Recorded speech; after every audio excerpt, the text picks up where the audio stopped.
Making Hillside Select doesn't start in the cellar, it starts in the vineyard. It starts in January. There's a lot of individual attention vine by vine on these hillsides.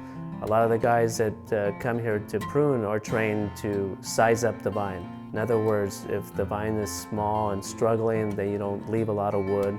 If it's very strong, then you leave more wood. And this is to try to balance out the vine according to the site. Throughout that winter, we have cover crop growing, which we had planted the previous fall, which helps for erosion control and adds nutrients back to the soil. So in the springtime, as the vines start to grow, we will start to knock some of this cover crop down.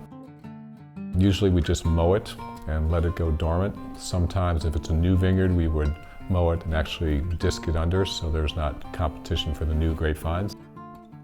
If it's been a wet winter and there's plenty of moisture, we'll let that cover crop grow longer to actually help suck up some of that moisture so the vines don't suck it up. Because if the vines do, then they'll get too vigorous and be out of balance later.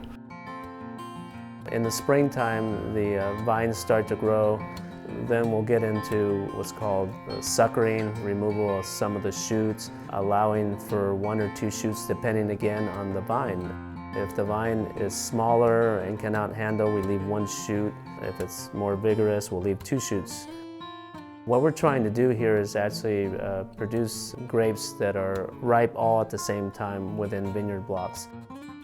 Once we sucker the vines, we will actually start training the shoots to grow inside what's called a vertical system. We have wires that run on both sides of the vine, and that allows the shoots to grow in a vertical position.